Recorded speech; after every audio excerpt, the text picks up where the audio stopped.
오늘 그 행동하는 믿음 마지막 시간으로 야고보서 강해를 이제 마치도록 하겠습니다. 오늘 야고보서 이제 끝장 또 끝절에 있는 말씀인데요.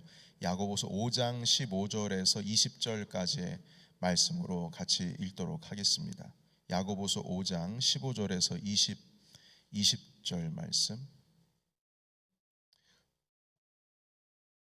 혹시 권사모님 좀 이동하실 수 있으신가요? 장군사님께서도 좀 이동해 주시면 감사하겠습니다. 네.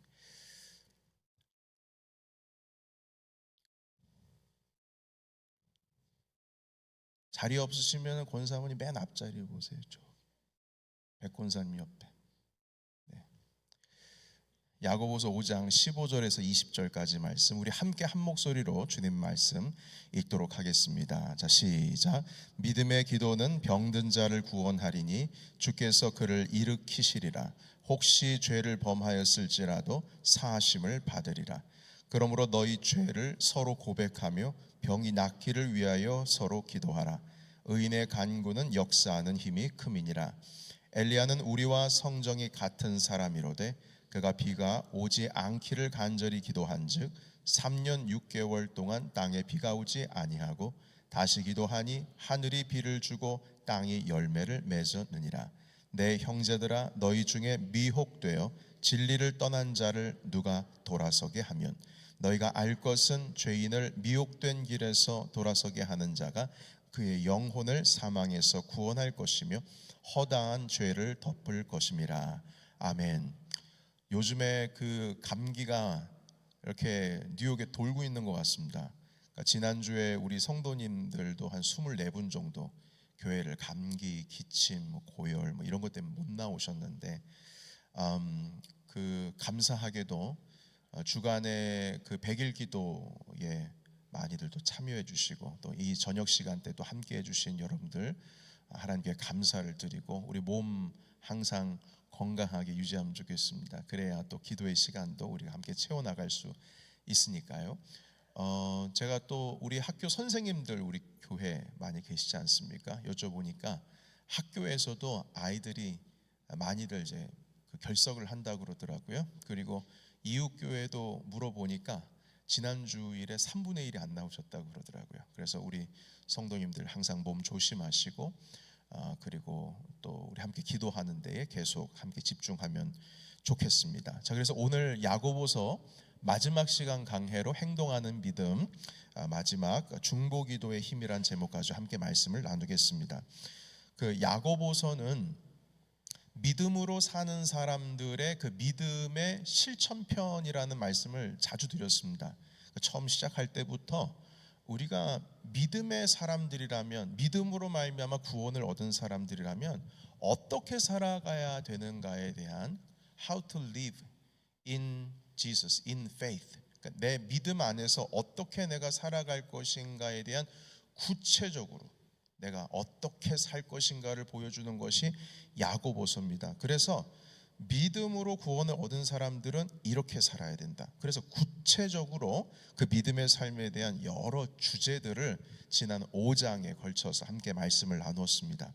자, 그런데 오늘 이 마지막 장 마지막 구절을 장식함에 있어서 믿음으로 사는 것이 무엇인지를 가르쳐 주려고 펜대를 들었는데 그 펜대의 마지막 꼭지점, 이제 마지막 꼭지점이 아니죠. 마지막 이 피리어드를 딱 찍으려고 하는데 그 마지막에 다뤄야 할 그 주제가 무엇이냐라고 했을 때 기도라고 하는 것을 주제로 하고 마치는 것, 상당한 의미가 있음을 보여주고 있습니다. 그것도 이 기도라고 하는 것이 그냥 대충 기도가 아니라 믿음의 기도는 병든 자를 구원한다.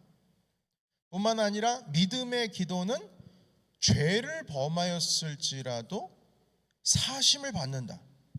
이렇게 말씀하고 있어요. 여러분 15절에 있는 말씀 같이 읽어볼까요? 15절 같이 읽겠습니다. 시작. 믿음의 기도는 병든 자를 구원하리니 주께서 그를 일으키시리라. 혹시 죄를 범하였을지라도 사하심을 받으리라. 아멘. 여기서 구원을 얻는다는 의미는 고침을 받았다는 뜻입니다. 자, 그런데 이 중보기도의 힘이 이렇게 병 고치는 것에도 능력이 힘이 있고, 그리고 심지어는 혹시 죄를 범하였을지라도 그 죄를 용서한다, 이런 표현이 있습니다. 여러분, 죄는 내가 고백해서 내가 용서를 받는 거지 남이 기도해 준다고 해서 용서를 받나요? 그런데 오늘 말씀은 그렇게 말씀을 하고 있어요. 그래서 믿음으로 사는 사람들은 어떻게 살아가야 할 것인지에 대해서 마지막 피리어드를 이제 마무리를 하려고 하는데, 기도에 대한 내용으로, 한마디로 기도가 믿음의 사람들의 살아가는 삶의 방식이라는 거죠. 그리고 나서 지금 병든 자의 기도뿐만 아니라 용서에 대한 내용도 지금 하고 있습니다. 여러분, 당시에는 병이란 것이 어떤 죄의 결과로 여겨졌습니다. 우리가 내일 새벽 기도회 때에 살펴볼 말씀 중에 요한복음 9장의 말씀, 실로암에서 한 맹인이 예수님으로부터 고침을 받는 이야기를 나눌 것인데요, 제자들이 예수님께 묻습니다. 주님, 이 사람이 지금 앞을 못 보게 된 게 태어나면서부터 못 보게 된 건데 이것이 자기 죄 때문입니까? 아니면 부모의 죄 때문입니까? 이렇게 묻습니다. 그러니까 이 말의 뜻은 무슨 뜻이냐면, 이 죄와 앞을 못 보는 이 병이 연결됐다는 뜻이죠. 그러니까 죄의 결과가 앞 못 보게 된 거다, 이 병을 얻게 된 거다, 이렇게 해석을 하고 있는 겁니다. 그러니까 지금 여기서도 보시게 되면 병든 것과 죄를 범한 것과 지금 연결시키고 있는 거예요. 야고보서 5장에 있는 말씀도요. 그리고 또 예수님께서 중풍병 환자를 고치신 적이 있는데, 여러분, 지붕 뚫고 환자 한 명을 4명의 친구들이 들것에 달아가지고 내린 이야기 아시지 않습니까? 근데 이 환자가 예수님께서 그것을 딱 보시고 나서 그 환자에게 너는 죄 사함을 받았다, 이렇게 먼저 말씀하세요. 일어나 걷게 하기 전에요. 그러니까 걷기 전에 넌 죄 사함을 받았다. 그러자 주변에 있는 서기관들이 그 말을 듣고 이건 신성모독이다, 아니 당신이 하나님도 아닌데 어떻게 죄를 용서를 하느냐, 당신이, 이렇게 수근수근거리고 있었어요. 자, 그러자 주님께서 그 마음들, 수근거리는 것을 아시고 뭐라고 말씀하시냐면, 죄 사함을 받았다라고 선포하는 것과 그리고 일어나서 걸으라 해서 걷는 것과 둘 중에 말 중에 어느 말 하는 게 쉽겠냐, 이렇게 물어보셨어요. 여러분, 죄 사함을 받았느니라 라고 하는 말은 했는데, 이 사람이 진짜 죄 용서를 받았는지 안 받았는지 알까요, 모를까요? 모르잖아요. 증명할 길이 없잖아요. 죄를 용서받았는지 안 받았는지 어떻게 알아요? 그러나 일어나 걸으라 해서 걸으면 그건, 여러분, 이건 어려운 거잖아요. 이 걸어야 되니까 말이 그대로 떨어진 대로 이루어져야 되는 거지 않습니까? 그러니까 죄 용서를 했다고 해가지고 용서를 받았는지에 대해서는, 정말 하나님께 용서를 받았는지에 대해서는 아무도 몰라요. 누가 뭘 그걸 눈으로 못 증명할 수 있는 길이 없어요. 그러나 일어나 걸으라 했을 땐 그걸 증명해야 되는 거예요. 걸어야 되니까요. 그러니까 예수님의 이 말이, 죄 사함을 받았다라고 하는 이 말이 능력이 있기 위해서는 정말 용서를 받아야 되는데 어느 말이 쉽겠냐, 이렇게 물어보셨어요. 그럼 당연히 네가 죄 용서를 받았다, 이 말이 쉽잖아요. 말이, 나는 그렇지만 쉬운 거 택하지 않겠다, 일어나 걸으라 해서 이 중풍병자가 자기 들 것 들고 일어나 걸어버렸어요. 그러니까 이 무슨 뜻입니까? 이 뜻은 무엇이냐면, 병 고침을 받았다라고 하는 것은 곧 죄 용서를 받았다라는 겁니다. 그래서 이 복음서의 말씀에 보시게 되면 죄 용서를 받은 것과 병 고침이 같이 진행이 됩니다. 그래서 여러분, 이 치유와 그리고 죄 사함이 연결되어 있습니다. 그래서 이 야고보서 5장에 있는 말씀도 믿음의 기도는 병든 자를 구원하리니 주님께서 일으키시고 또한 죄를 범하였다 할지라도 용서함을 받는다라는 이 말씀은 이 병과 또한 죄가 연결이 있을 수 있다, 이 말씀인 겁니다. 그러면 우리는 생각을 합니다. 아니 아니 꼭 이 병이 그러면 다 죄의 결과입니까? 라고 물어보시는데 꼭 그렇지만은 않습니다. 더 자세한 내용은 내일 새벽에 우리 말씀을 나누겠지만, 여기 말씀해 보시게 되면 야고보서 5장의 말씀에 보면 혹시라는 단어가 있습니다. 혹시. 그러니까 이 병이라고 하는 것이 죄의 결과일 수도 있고 아닐 수도 있는데, 혹시라도 그럴 경우에는 죄 용서도 받는다 하면서 그 중보기도의 힘이 그만큼 크다는 겁니다. 왜냐하면 우리가 중보기도를 해서 이 사람이 병 고침을 받았어요. 그 병 고침을 누가 해주신 겁니까? 내 기도가 병을 고친 겁니까? 내가 기도했기 때문에 주님께서 고쳐주신 겁니까? 1번입니까? 2번입니까? 2번이죠. 그러니까 죄 용서는 내가 중보기도를 했지만 용서해 주시는 것은 주님이세요. 그러니까 이 죄를 지어서 죄의 결과로 병이 들었다 할지라도, 혹시라도 그렇다 할지라도 그 믿음의 기도로 말미암아 이 사람이 일으키고 병이 나았다면 그건 주님이 용서해 주신 거다. 그러니까 한마디로 이 죄 용서하는 데에 있어서의 그 처음의 시작점을 누가 할 수 있느냐? 바로 의인들, 믿음의 사람들이 중보기도 할 때 거기까지 간다는 거예요. 그러니까 우리의 기도의 힘이 이마만큼 힘이 있다라고 하는 것을 지금 야고보 사도께서 지금 말씀하고 있는 겁니다. 여러분, 여기서 야고보 사도는 누구를 말하냐면, 이 저자를 전통적인 견해에 의하면 바로 예수님의 형제 야고보입니다. 그러니까 이 예루살렘 교회의 수장이죠. 그러니까 그분께서 말씀하시는 거예요. 그래서 여러분, 여기서 우리가 초점 맞춰야 될 것은, 여기 자칫 잘못하면 여러분, 지난번에 내가 또 감기 걸린 게 내 죄 때문인가, 이거는요, 여러분, 지금 요게 초점이 아니에요. 오늘의 말씀의 초점은 내가 병든 게 죄 때문인가, 이게 오늘의 초점은 아니고요. 그거는 혹시예요. 혹시 그럴 수도 있다는 거지만 오늘의 초점은 그것이 아니고, 오늘의 초점은 무엇이냐면, 믿음으로 하는 의인들의 기도는 이마만큼 힘이 있다라고 하는 것을 알려주시는 겁니다. 주님께서 그게 초점이에요. 기도에 힘이 있다.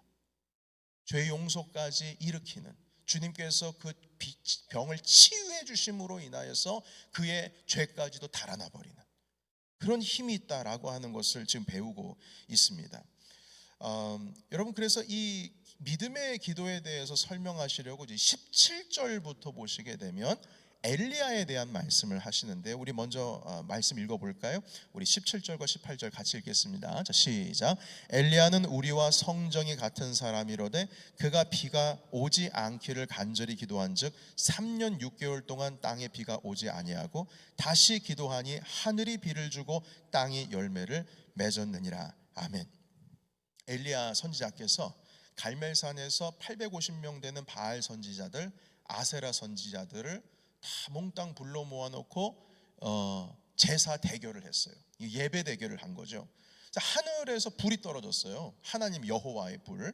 그래서 갈멜산에서 엘리야가 쌓은 그 제단뿐만 아니라 그 짐승들의 그 제물뿐만 아니라 그 주변에 있는 그 도랑 파가지고 물 채우는 것까지 다 말라 버렸다는 거예요. 그래서 그 850명이나 되는 그 아세라 섬기는 제사장들, 바알 섬기는 제사장들이 다 몰살당했습니다. 거짓 선지자들이라고, 우상을 섬기는 선지자들이라고요. 그러니까 그 대승을 일으키고 나서 이 엘리야 선지자께서 지난 3년 동안 계속 비가 오질 않았었거든요. 이게 하나님께서 내리신 징벌이었어요. 자, 그런데 그 갈멜산에서 기도합니다. 계속 기도합니다. 어떻게 간절히 기도하냐면 머리가 무릎 사이로 들어갈 정도로 구부려 가지고 기도했다는 거예요. 저도 한번 그렇게 해보려고 그러니까 도저히 안 되더라고요, 뱃살 때문에. 그러니까 이 엘리야 선지자께서 상당히 가뭄도 심했고 드시지도 못하고 막 힘이 들고 이 북이스라엘을 위해서 토로하는, 애통해하는 심령이 지금 그 안에 담겨 있습니다. 그만큼 드시지 못해가지고 아주 앙상하게 뼈만 남으신 상황에서 주님 앞에 기도했다는 겁니다. 자, 그래서 그 간구하는 기도에 주님께서 들어 응답해 주셔서 바다에서부터 구름이 오기 시작하더니 비가 내리기 시작했어요. 자, 그런데 이 야고보서에서 말씀하시는 이 17절과 18절에 있는 말씀, 17절로 다시 돌아가 주시겠어요? 이 있는 말씀을 보시게 되면 여기서 핵심적인 주제된 말씀은 무엇이냐면, 엘리야와 우리가 다르지 않다. 엘리야만 특별한 사람이고 우리는 특별한 사람이 아니다. 이 말씀이 아니라 엘리야와 우리가 같다. 성정이 같다라는 말은 뭐냐면 그 사람 특별한 사람이 아니다. 우리랑 똑같은 사람이야. 이렇게 야고보 사도께서 말씀을 하시는 겁니다. 똑같은 사람이기 때문에 그가 기도하면은 주님께서 응답해 주셔서 그런 기적이 일어났으면 우리도 믿음으로 기도하면 기적이 일어난다 이거예요. 그 말씀을 하고자 지금 하시는 겁니다. 엘리야가 기도한 것을 먼 산 바라보면서 대단한 사람 이러지 말라는 거예요. 우리도 그렇게 주님 앞에 기도하면 의인의 기도, 다시 말해서 믿음으로 사는 자들의 기도는 주님께서 응답하신다. 이 말씀을 야고보 사도께서 점을 딱 찍어 말씀하시면서 믿음으로 사는 사람들은 바로 이렇게 살아가는 거야 하시면서 기도의 삶에 대해서 우리에게 가르쳐 주신 겁니다. 여러분, 여기서의 기도의 핵심은 믿음인데요. 여러분 15절을 다시 한번 읽어보도록 하겠습니다. 15절 보면 같이 읽겠습니다. 자, 시작. 믿음의 기도는 병든 자를 구원하리니. 아멘. 여기까지입니다. 여러분, 이 믿음의 기도, 지금 믿음의 기도에 대해서 말씀을 하고 있어요. 그런데 이 믿음의 기도는 곧 무슨 기도냐라고 했을 때 16절을 다시 보시겠어요? 16절 보시게 되면 그러므로 너희 죄를 서로 고백하며 병이 낫기를 위하여 서로 기도하라. 그 다음에 무슨 간구는 되세요? 의인의 간구는. 한마디로 이 믿음의 간구라고 하는 말은 의인의 간구라는 말로 바꾸어서 말씀을 할 수가 있습니다. 그런데 여러분, 의인은 뭐로 삽니까? 하박국 2장에 보면 의인은 무엇으로 산다? 믿음으로 산다. 로마서 1장에서도 말씀하시는 의인은 믿음으로 산다. 의인은 믿음으로 산다. 그러니까 믿음의 기도는 곧 의인의 기도인 거예요. 왜냐하면 의인은 믿음으로 사니까. 의인의 사람들, 믿음으로 사는 사람들은, 다시금 믿음으로 살아가는 의인은 이 말씀에 의하면 반드시 이렇게 기도한다는 거예요. 엘리야처럼. 반드시. 믿음으로 사는 사람들은 반드시 엘리야처럼 기도한다. 대범하게 기도하고 비범하게 기도하고 담대하게 상상도 할 수 없는 내용에 대해서 기도하는 거예요. 하나님 비를 내려주십시오. 기적을 바라면서 기도하는 거예요. 하나님께서 놀라운 일들을 행하실 것을 바라보면서 기도하는 것이 믿음의 사람들이 어떻게 살아가야 할 것인지를 보여주고 있는 말씀인 겁니다.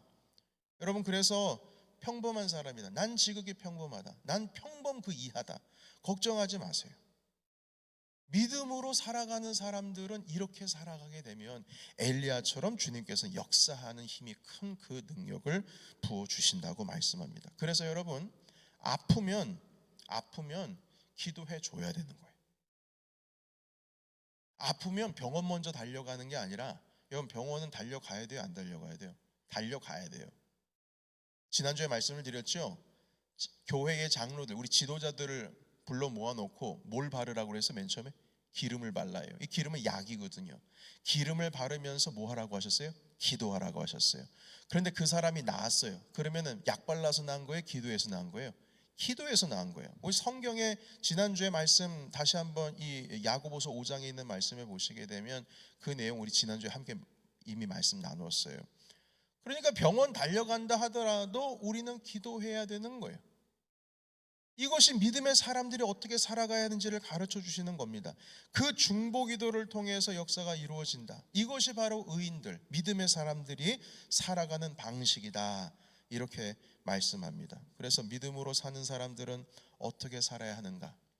야고보서 5장의 마무리를 짓기 위해서 이제 끝맺음을 해야 되는데 주님의 형제 야고보 사도께서 말씀합니다. 믿음의 사람들은 믿음으로 기도하면 산다. 이것이 오늘의 핵심입니다. 자, 그리고 마지막으로 믿음으로 사는 사람들의 모습 19절에서 20절까지 또 보여주고 있는데요. 우리 함께 19절에서 20절까지 말씀 읽도록 하겠습니다. 자, 시작.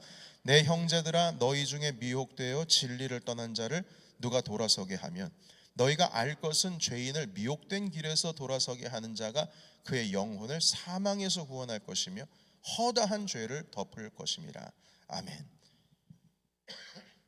진리를 떠난 자를 돌아서게 하는 것, 죄인들을 미혹된 길에서 돌아서게 하는 것, 이것은 곧 전도하는 삶입니다. 그러니까 여러분, 우리는 믿음을 가지고 살아가는 삶이라고 하는 것을 나 중심적인 삶으로 생각하는 경우가 상당히 많이 있어요. 누가 믿어주나? 내가 믿는 거지. 내 신앙은 내가 챙기는 거지. 누가 믿어주나? 뭐 누가 대신 날 믿어주나? 나를 위하여 믿어주나? 아니다. 내 신앙은 내가 챙겨야지. 그래서 내가 하나님 바라보면서 살아가는 거지 누가 내 믿음 대신 살아주나? 이런 생각을 해요.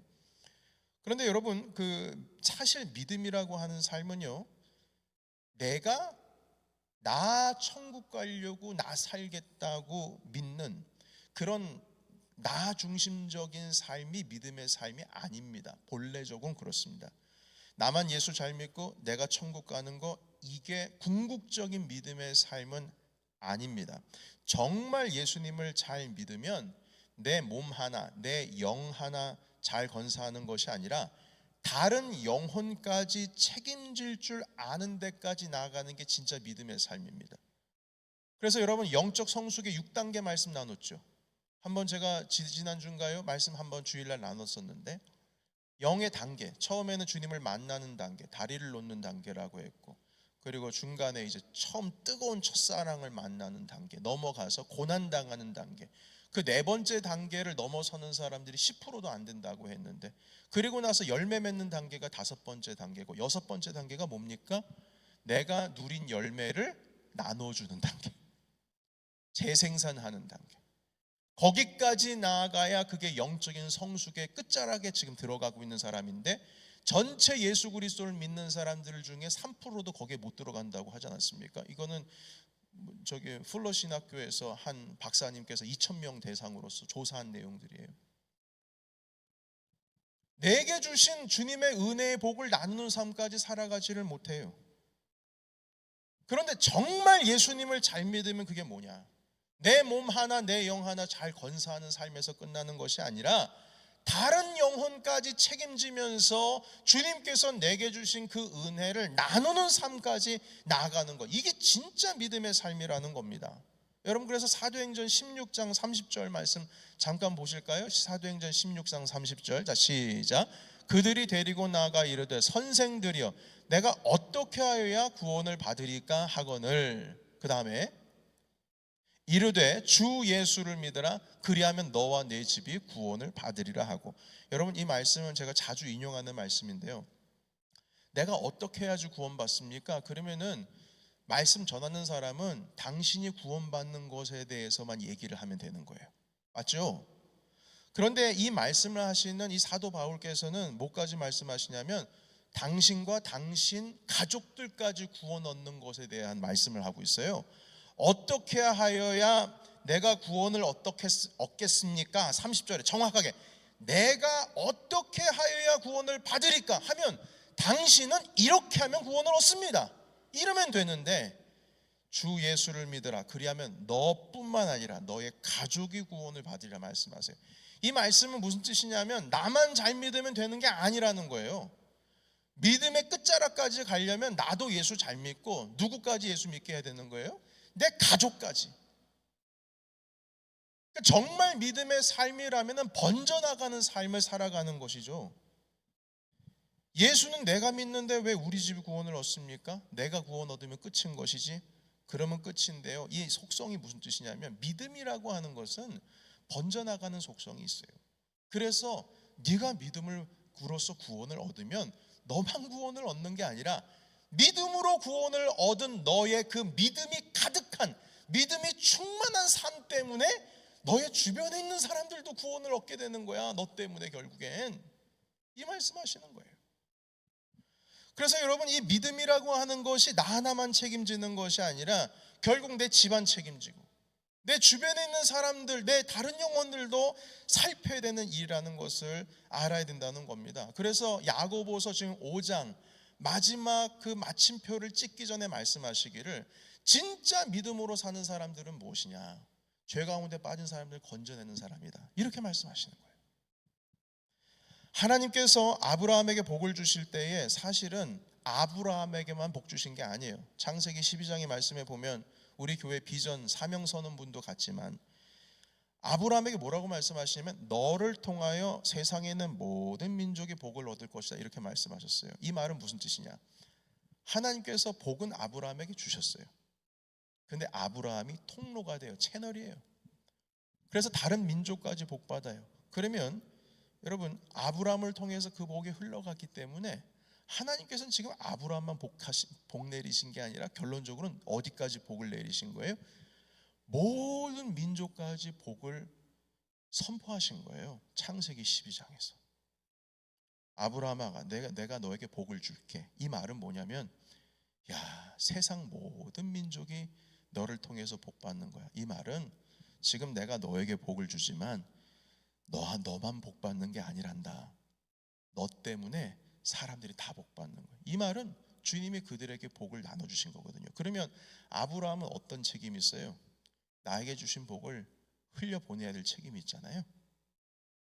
정말 복을 받은 사람은, 하나님의 복을 받은 사람은 그걸 흘려보내야 그게 복으로서 완성된 겁니다. 이건 내 거야. 이 믿음 내 거야. 나만 예수 잘 믿고 나만 천국 가면 돼. 이 복은 내 거야. 하나님께서 내게 주신 복이야. 내가 나를 보고 누리라고 하셨어. 그렇게 되면요, 여러분, 그거는 반쪽짜리 믿음이에요. 완전한 믿음이 아닙니다. 주님께서 믿음을 왜 주셨습니까? 너를 통하여서 네 집, 구역, 모든 다른 사람들 영혼을 책임지라고 하셨고, 예수님께서도 내가 너에게 분부하고 가르치고 지키게 한 것을 다 사람들에게 아버지와 아들과 성령의 이름으로 세례를 주고 지키게 하라 말씀하셨는데, 그냥 나 하나 예수님 잘 믿고 살아간다는 거, 이건 참된 믿음의 삶이 아니라는 것이죠. 그래서 여러분, 믿음이라고 하는 것은, 진짜 믿음은 전달이 되고 확장이 됩니다. 그래서 초대교회 사람들은 희한하게, 정말 희한해요. 이게 이해가 안 돼요. 왜냐하면 핍박이 있고 사자밥되고 예수님 믿다가 잡히면은 끌려가고, 그래서 옛날에 과거에 그 예수님 이제 돌아가시고 나서 초대교회에 그 예배를 드렸던 그 기록들을 보면은 어떤 기록이 있냐면요, 그 카타콤 뭐 이런데 그 무덤에서 예배를 드렸어요. 왜냐하면은 로마 병사들은 이 무덤가에는 악한 영들이 있다라고 그래가지고 거기 함부로 안 들어갔어요. 무서워가지고. 그런데 예수 믿는 사람들은 뭐가 있어요? 성령이 있으시잖아요. 그러니까 거기서 예배를 드려도 전혀 문제가 안 돼요. 무덤에서 그냥 아주 소리 뻥뻥 질러가면서 예배를 드리곤 했었어요. 그런데 그 무덤에서도 모여가지고 예배를 드릴 때 첫 번째가 뭐였냐면 출석 부르는 거였습니다. 출석. 여러분 상상해 보세요. 제가 예배 드리기 전에 우리 성도님들 잘 오셨습니까? 우리 사역부장님부터 출석 부르겠습니다. 누구 오셨습니까? 한번 보고. 누구 오셨습니까? 보고. 이거 예배 은혜가 됩니까? 안 됩니까? 은혜가 안 되겠죠, 오늘날에. 근데 그때 당시에는 이게 너무나 자연스러웠어요. 왜냐하면 누가 왔는지 안 왔는지에 대해서 알려고 할 때에 이 사람이 집에 가서 뭐 딴 거 하고 있나? 아니면 놀러 갔나? 이걸 알려고 출석 부르는 게 아니라, 이분이 사자밥 되셨나? 이분이 감옥에 가셨나? 그거 확인하려고 한 거예요. 그러면요, 누구 오셨습니까? 어제 끌려가셨습니다. 그분을 위해서 기도하고 그렇게 예배를 드렸어요. 그런데 그렇게 예배를 드리는 가운데 있는데, 그렇게 핍박이 있는데 희한하게 사람들이 교회로 몰려와요. 예수님 믿겠다고 하면 희한하게 몰려와요. 모여들어요. 흩어지는 게 아니라 모인다 이 말이에요. 예수님을 믿으면 그렇게 된다는 거죠. 그래서 사도행전 2장도 보시게 되면, 4장에도 보시게 되면 사람들이 모여서 자기가 쓸 것들 나눠주고, 핍박을 당하는 속에도 내가 예수님 믿는다 그러면, 그때 당시엔 예수는 처형을 당한, 사형을 당한 사람인데, 그 왕의 황제에 반역된 자를 믿는 거는 이건 국가에 대한 반역이다 해가지고 사람들 감옥에 다 잡아놓고 할 텐데요, 그럼에도 불구하고 희한하게 주님을 믿는다고 하면 희한하게 모여든다 이 말이에요. 그 믿음이 번져나간다는 겁니다. 담대하게 복음을 전한다는 겁니다. 이 뜻은 무슨 뜻이냐면, 진짜 믿음은 번지는 습성이 있다는 거죠. 속성이 그래요. 그래서 여러분, 정리하자면 참된 믿음의 삶을 사는 사람들은 자기 자신의 믿음만을 챙기는 것이 아니라 남의 믿음을 위해서도 살아간다는 것입니다. 그래서 여러분, 오늘 지금 읽은 이 말씀에 야고보서의 5장의 이제 마지막을 마치기 위해서 하고 계신 말씀 두 가지라고 했죠. 첫 번째는 중보기도. 믿음의 사람들은 기도하며 산다. 그런데 그 기도가 그냥 대충 기도가 아니라 담대한, 믿음의 기도요, 의인의 기도이다. 두 번째는 죄인 된 사람들을 건져내는 사람들이다. 이런 두 가지에 대한 믿음으로 사는 삶에 대해서 보여주고 있어요. 그런데 이 두 가지의 공통점이 뭔 줄 아십니까? 이 공통점은 나를 위한 게 아니에요. 한번 생각해 보세요. 병든 자를 위하여 구원하는 그 기도, 죄 사함을 위한 기도, 나를 위한 기도입니까? 아니면은 그를 위한 기도입니까? 그를 위한 기도예요. 죄인 된 사람을 구원으로 이끌어가는 그 길이 나를 위한 겁니까? 그 사람을 위한 겁니까? 그 사람을 위한 거예요. 야고보 사도께서 지금 믿음으로 사는 사람들이 어떻게 살아가느냐라고 했을 때 어떤 순간도 나 자신을 위한 거, 나 자신을, 심지어는 야고보 사도께서 뭐라고 말씀하시냐면 기도에 대한 말씀을 하실 때 너희가 구하여도 받지 못하는 이유는 뭐하기 때문이다? 구하지 않았기 때문이다 하셨고, 한 가지 더 붙여서 말씀하신 것은 정욕으로 구한 기도는 주님 응답 안 하신다 이렇게 말씀하세요. 정욕이 뭡니까?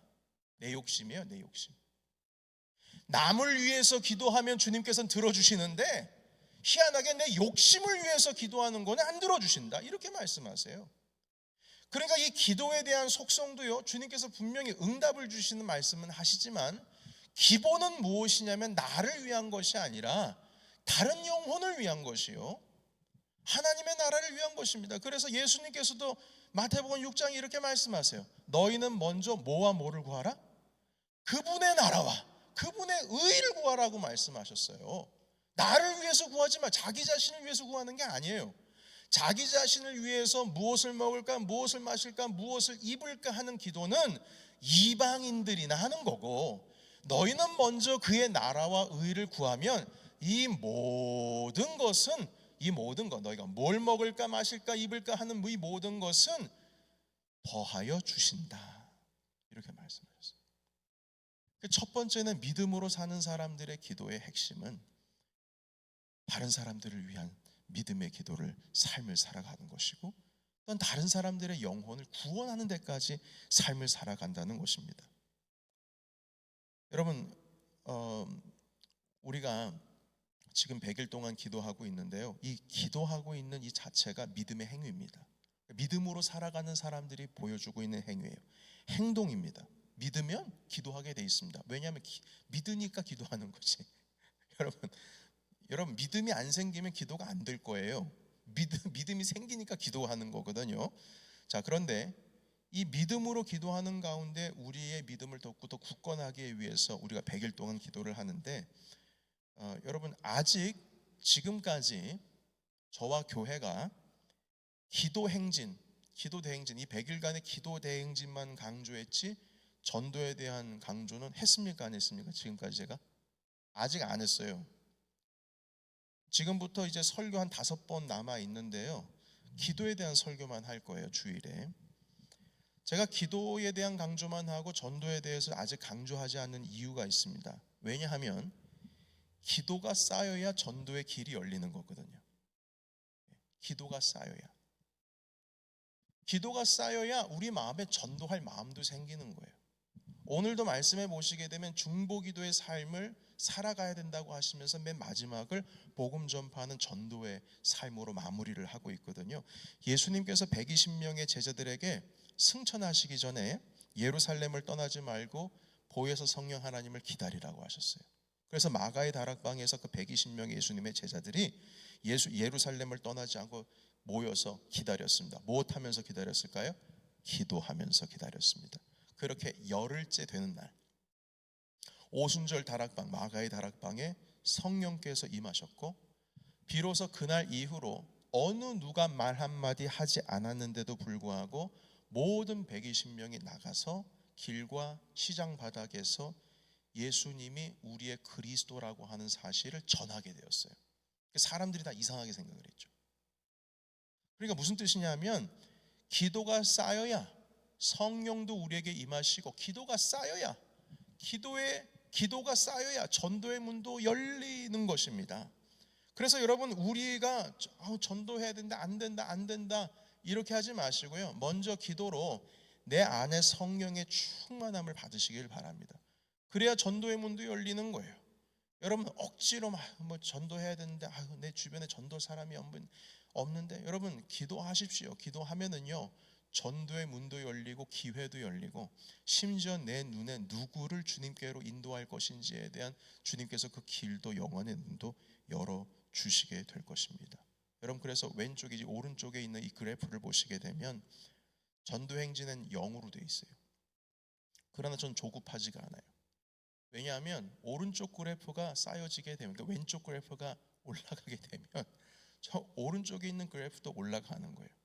우리가 지금 저 그래프를 보고 있는 이유는요, 사람이라고 하는 존재는 목표치가 있고 내가 어디까지 와 있는지 내 뒤를 돌아봐야 또한 내 갈 길을 알기 때문에 저 표시를 해놓는 것이거든요.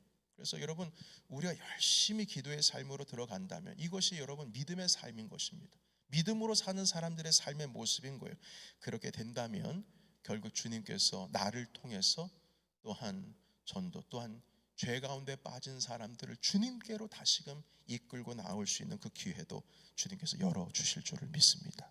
그래서 오늘 이 말씀으로 인하여서 여러분 도전 받으시고, 우리 하나님 안에서, 예수 그리스도 안에서 기도로 충만하여져서 가장 먼저 여러분 성령 받으십시오. 성령으로 충만함을 받으시고 나서 여러분들을 통하여서 참된 믿음의 사람들, 참된 의인의 사람들을 통하여 죄 가운데 구원 얻을 많은 자들이 여러분들을 통해서 주님께로 돌아올 줄로 믿습니다. 하나님께서는 여러분들을 통해서 복을 그 사람들에게도 나눠 주실 것이고, 여러분들이 그리스도 예수를 믿는 믿음으로 말미암아 여러분들뿐만 아니라 여러분들의 가족 모두가 그리스도를 섬기고, 여러분들과 함께하고 있는 모든 삶의 자리 가운데 계신 모든 분들도 주님께로 돌아오는 놀라운 은혜의 역사가 일어나기를 예수의 이름으로 축원합니다. 아멘. 기도하겠습니다. 살아계신 하나님 아버지, 오늘로 하여금 모든 야고보서의 5장의 말씀까지 다 나누었습니다. 하나님, 우리는 이 세상을 살아갈 때에 우리의 힘을 의지하는 것이 아니라 오직 주님을 의지합니다. 참된 믿음의 사람들은 믿음으로 하나님 살아갈 때에 기도하는 삶이라고 하셨고, 그 기도의 삶도 나 자신만을 위한 기도의 삶이 아니라 하나님 중보 기도의 삶, 하나님 다른 자들을 위한 삶, 하나님의 나라를 위한 삶을 살아갈 때에 비로소 이 모든 것을 너에게 더해 주시라 말씀해 주셨습니다. 하나님 아버지, 참된 믿음의 삶을 살아가는 사람들은 하나님 아버지 죄악되어 있는 사람들까지도 건져내는 사람들입니다. 우리도 하나님 기도로서 충만하여지고 성령으로 충만하여져서 내 몸 하나, 내 영혼 하나 천국 가는 것으로 만족되는 삶이 아니라 하나님 아버지, 내 주변에 있는 모든 사람들, 내 가족들, 그리고 나의 삶의 자리 가운데 있는 많은 사람들까지도 주님의 그 은혜의 자리로 하나님 인도할 수 있는 참된 믿음의 사람이 될 수 있도록 주여 인도하여 주시옵소서. 예수 그리스도의 이름으로 기도하옵나이다. 아멘.